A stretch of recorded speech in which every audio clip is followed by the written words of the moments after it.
plus 400, followed by Arizona and Kentucky plus 800, Purdue plus 1,000. It all depends on which sports book you're looking at too. But yeah, I mean, I think that's usually Duke's really good or North Carolina's really good.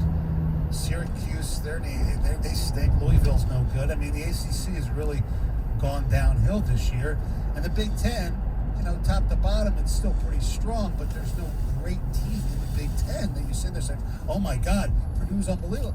We saw what happened to Purdue.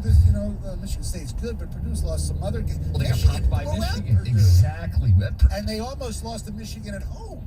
Purdue and Painter, they don't make runs in the tournament. I don't know how you can trust them. Stoney, you can break it down in a number of different ways. The sport isn't what it used to. You don't have guys that stick around for 3 and 4 years, not high-quality guys anyway. Anybody who's really good is gone within year 1 or 2. So teams don't have depth. They don't have 4 or 5 guys that have played together for 3 or 4 years.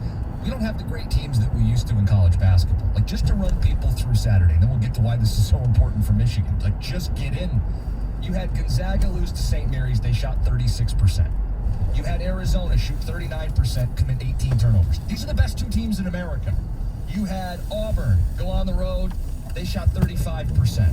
Purdue, they made 1 3 and had 17 turnovers. These are the best teams in America, not the average. These are the teams that are supposed to be the clear-cut best. Kansas couldn't even hit 35% from the floor. Texas Tech, who's in the top 10, they lost. They had 20 turnovers. The product of college basketball is at an all-time low. There are no great teams, which gets back to the point of, hey, if you just get in, I know you're not very good, Michigan State.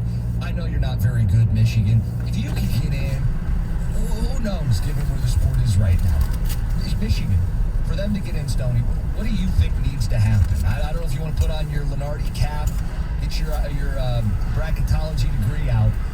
Michigan right now, what do they need to do to confidently be in the tournament? Confidently, I think they have to win one of the next 4 games, and one of them is the first game of the Big Ten tournament. Now, if they win 2 of Michigan State, Ohio State, and Iowa, and then lose in the first round of the Big Ten, I still think they're in, because they would have 2 quality wins there: Iowa, Michigan State, and Ohio State. If they win 2 of those games, no matter what happens in the Big Ten tournament. Now, if they lose 2 of the 3 regular season, then I think they have to win the first Big Ten game, no matter who they play, to get in. They need 2 more wins in your mind. Yeah, I think so. But you know what, Jim, with the committee, and Gov and Greg can chime in as well, we don't like to say it, but Michigan, even though it's not football, is a brand, and they get eyes to the television sets. And if it's push comes to shove, and they're in that committee, and they're debating between, I don't know, pick your team, Michigan and, let's say, I don't know, Xavier. I mean, Xavier's going to get it, but you understand what I'm saying? Yeah. They might lean toward Michigan just for the television stuff. I mean, maybe. I think that they shouldn't, but what I'll say is you probably are right. In a cynical way, you probably are right that stuff shouldn't matter but does matter. What I think is hilarious is when the field of 68 comes out, and inevitably you have 3 or 4 fan bases that are very offended that they didn't make it in. And it's always laughable to me because this is not this exclusive club. It's 68 teams. If you can't finish near the top of your conference, you really don't get to complain or gripe.